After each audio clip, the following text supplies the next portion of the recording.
আপনারা দেখতে পাচ্ছেন কোটা আন্দোলনকারী শিক্ষার্থীদেরকে চোখের সামনে পাখির মতো গুলি করে মারছে পুলিশ। ব্যারিস্টার হিসাবে যখন আমাকে মামলা দেয় যে জামিন করানোর জন্য, খালেদা জিয়ার জেলে আছেন, তা আমাকে বলে যে প্লিজ যত দ্রুত সম্ভব জামিন করাইতে হবে।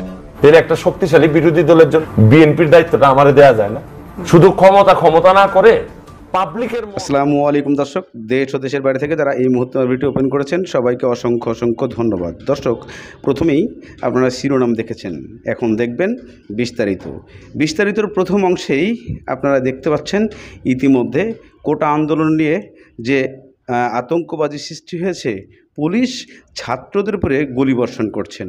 কিন্তু কেন, কী কারণে আমাদের এই বাংলাদেশে ছাত্রদের উপরে এইভাবে নির্যাতন করা হচ্ছে, যেটা কখনোই কাম্য নয়। এই নিয়ে চট্টগ্রামে অনেক গণ্ডগোল চলতেছে এবং পুলিশের সাথে দাওয়ায় এই কাহিনীগুলো সৃষ্টি হয়েছে।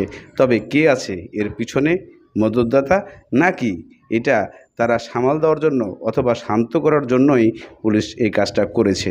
এদিকে ব্যারিস্টার সুমন এক লাইভে বলেছেন যে বাংলাদেশে যে দুই দলে একটা বিরোধ সৃষ্টি হয়েছে, সেই বিরোধকে বর্তমানে কমপ্লিট করতে গেলে বেগম খালেদা জিয়ার মুক্তির জন্য তাকে দায়ভার দেওয়া হচ্ছে, অর্থাৎ তার মামলা নিয়ে ব্যারিস্টার সুমন লড়ে খালেদা জিয়াকে মুক্ত করতে চাচ্ছেন। এবং যদি মাননীয় প্রধানমন্ত্রী তাকে ক্ষমতা দেয় তাহলে অবশ্যই সে বিএনপি চালাবে এবং দলটাকে স্বয়ংসম্পন্ন করে সরকারের সাথে সমন্বয়।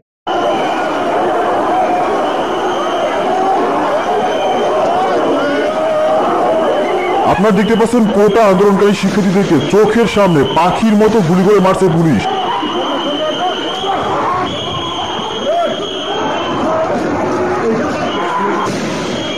অন্যদিকে কিছু স্টুডেন্ট পুলিশকেও ধাওয়া পাল্টা ধাওয়া করে রক্তাক্ত করে দিচ্ছে।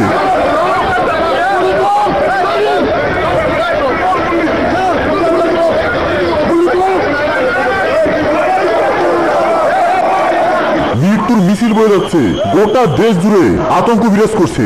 বর্তমান সময় ঢাকা শহরে রক্তের বন্যা বয়ে যাচ্ছে। কোথাও দেখা যাচ্ছে পুলিশ প্রশাসন স্টুডেন্টদেরকে উদ্দেশ্য করে গুলি করছে, ফাঁকা গুলি, কারো বুকের উপর গুলি করছে। অন্যদিকে পুলিশকেও কিছু স্টুডেন্ট সরাসরি পিটিয়ে রক্তাক্ত করে দিচ্ছে। মৃত্যুর মিছিল বয়ে যাচ্ছে। সবকিছু জানতে মনোযোগ সহকারে শেষ পর্যন্ত দেখতে থাকুন। আর আপনি ভিডিওটি কোথা থেকে দেখছেন তাও কমেন্টসের মাধ্যমে লিখে জানান।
দর্শক, ইতিমধ্যে আপনারা দেখেছেন ছাত্র এবং পুলিশ কিভাবে ধস্তাধস্তি চলতেছে।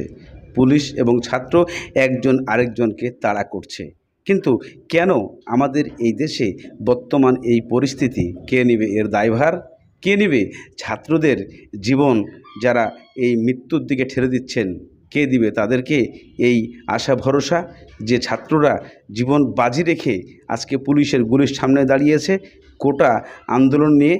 এই কোটা আন্দোলনে পারবে কি মেধাদের সেই তালিকার মেধার সে যে আসল রূপটুকু ধরে তুলতে বাংলাদেশের মাঝখানে, নাকি এটা বন্ধ হয়ে যাবে? এই প্রশ্নটা থেকেই যায় সবার মনে। কেননা আমাদের বাংলাদেশে বর্তমান কোটার যে অবস্থা, এতে ছাত্ররা মেনে নিতে পারছেন না।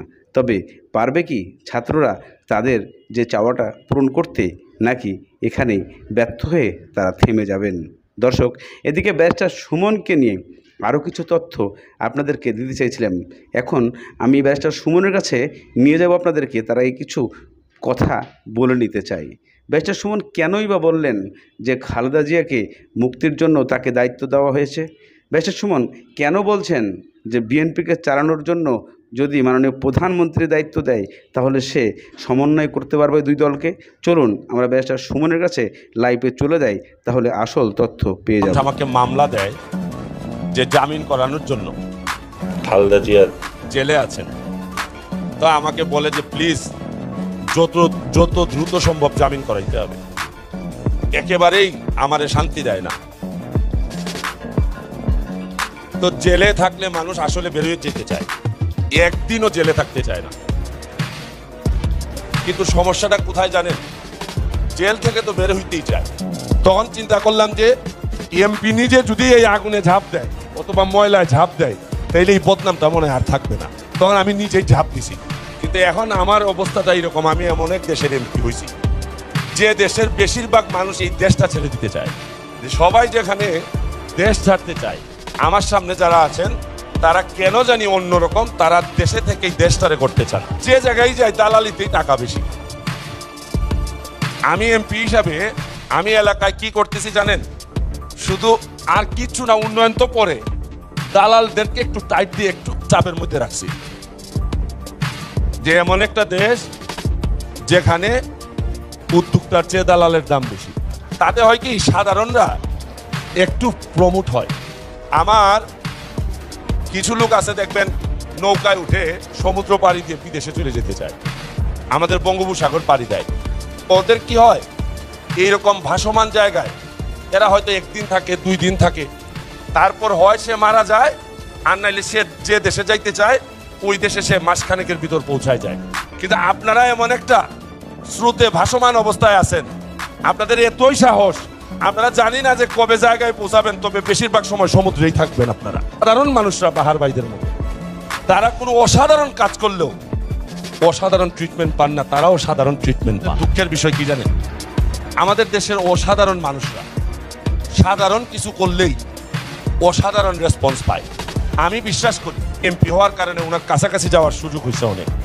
আমার একটা বিশ্বাস যে এই ধরনের মানুষকে রিকগনাইজ করার জন্য যেগুলা মিশন এবং ভিশন, আমার একটা বিশ্বাস আপনারা অল্প দিনের মধ্যেই হয়তো এইভাবে চলতে থাকলে আপনারা বাংলাদেশের অর্থনৈতিক মুক্তিযোদ্ধা হিসাবে বিবেচিত হবেন, এটা আমার একটা বিশ্বাস। আপনাদের কন্ট্রিবিউশন আছে। লাস্টে একটা কথাই বলবো যে স্রোতের প্রতিকূলে হেঁটে দেখেন কতজন থাকে পাশে, স্রোতের অনুকূলে তো কচুরিপানাও ভাসে। আমার একটা বিশ্বাস আপনারা প্রতিকূলে হেঁটে জীবনে সফল হবেন। মানে বিরোধী দল বিএনপির আমার অনেক লোক ওয়েল উইশার আছে যারা আমাকে পছন্দ করেন। বিএনপির যে জায়গাগুলো নিয়ে কথা বলার কথা, পাবলিকের যে ইনভলভমেন্ট, কারণ আমি কোনগুলা কথা বলি, আপনি কিন্তু বলতে পারেন যে ব্যারিস্টার সুমন কি সব বিষয়ে কথা বলে না, যেগুলা পাবলিকের জনপ্রিয়, পাবলিক কথা বলতে চায় এগুলো আমি বলি। আমি কিন্তু সব অজনপ্রিয় অনেক ইস্যু আমি করি না। তো বিরোধী দল বিএনপির যে এই ইস্যুটা, যেটা ওরা কিন্তু কখনোই পাবলিক অ্যাটাচমেন্ট আছে এই ইস্যুগুলা নিয়ে কাজ করে না। এদের মাথার মধ্যে একটাই যে গণতন্ত্র নাই আর এরা ক্ষমতায় যাবে। আমি তো আওয়ামী লীগ করি, আমি আমার আদর্শ বঙ্গবন্ধু, আমার নেতা জননেত্রী শেখ হাসিনা। আমি তো মাঝে মধ্যে দুঃখ করে বলি যে নেত্রী যদি আমাকে একটু অনুমতি দিতেন, তাহলে একটা শক্তিশালী বিরোধী দলের জন্য আমি নেত্রীকে বলতাম যে নেত্রী বিএনপির দায়িত্বটা আমারে দেওয়া যায় না। তাহলে একটা কনস্ট্রাকটিভ ক্রিটিসিজম কিভাবে সরকারের করতে হয়, শুধু ক্ষমতা না করে পাবলিকের মন একটা শক্তিশালী, বিরোধী দল না থাকলে যে সমস্যাটা হয়, আমার কাছে মাঝে মধ্যে মনে হয় যে আমি নেত্রীকে বলি যে নেত্রী এটা এমন ভাবে ধাবিত হইতেছে যে এটা তো কয়দিন পরে খুঁজে পাওয়া যাবে না, কারণ এইভাবে যদি ওরা নিজের স্বার্থে যদি আন্দোলন করে সব সময় তাহলে হবে না। কারণ আচ্ছা আমারটা দেখেন আপনি, আমি মনে হয় বাংলাদেশের মধ্যে সবচেয়ে বেশি ব্যবধানে নৌকার সাথে আমার প্রতিদ্বন্দ্বিতা হয়েছে। আমি 1 লাখ ভোটে একজন মাননীয় মন্ত্রীকে পরাজিত করছি। আমি যেভাবে নির্বাচন করছি তাতে মনে হয়েছে বিরোধী দলের নির্বাচন করতেছি, অথচ আমি তো আওয়ামী লীগ করি, আমি তো নৌকারই সব মানে চাইছি। তো বিষয়টা হচ্ছে কি, পাবলিকের সেন্টিমেন্ট যদি আপনার পক্ষে থাকে তাহলে পৃথিবীর কেউ আপনাকে আটকাইতে পারবে না। এটা আমি নিজে প্রমাণ, কারণ আমার বিরুদ্ধে এমন কোন মেকানিজম নাই যে আমার বিরুদ্ধে কাজ করে নাই, কিন্তু সাধারণ মানুষের দোয়া ভালোবাসা আমার কাছে ছিল। এই জন্য দেখেন যে চা বাগান 50 বছরে কোনোদিন নৌকার বাইরে গিয়ে ভোট দেয় নাই, 70,000 ভোটার 50,000 ভোট, এর মধ্যে আমি 80% ভোট আমি, এই জন্যই আমি বলি শুনেন। এছাড়াও দর্শক ওই টক শোতে ব্যারিস্টার সুমন বিএনপির নেতা কর্মীদের নিয়ে আরো বেশ কয়েকটি কথা বলেছেন। চলুন দর্শক সেগুলি শুনে আসি।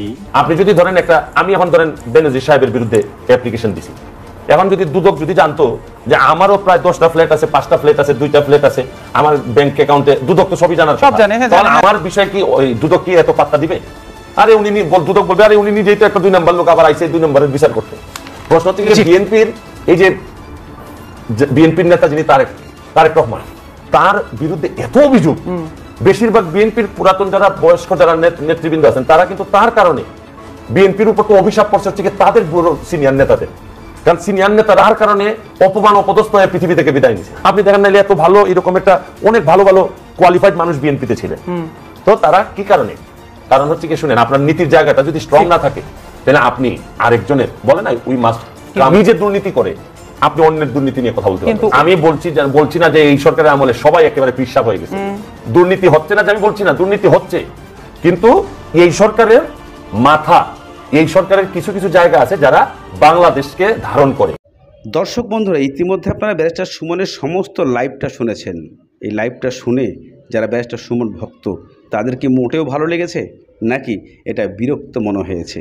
আমি বিশেষ করে একটা জিনিস বুঝাতে চাই, যারা ব্যারিস্টার সুমনকে ভালোবাসেন তারা কখনোই চাইবেন না ব্যারিস্টার সুমন এরকম কোনো সিদ্ধান্ত নিক। যদিও সে জামিন করার সিদ্ধান্ত নিয়ে থাকে সেটা কোনো প্রকার সমস্যা নয়, কিন্তু বিএনপি দলে গড়াবে এইরকম কোনো সিদ্ধান্ত নিতে গেলে হয়তোবা ব্যারিস্টার সুমন ক্ষতির সম্মুখীন হতে পারে। তাই তারা কেউ চাইবে না এর পক্ষে, এবং কোটা আন্দোলনে সফল হতে পারবে কিনা অবশ্যই আপনারা কমেন্টের মাধ্যমে জানাবেন। ধন্যবাদ সবাইকে।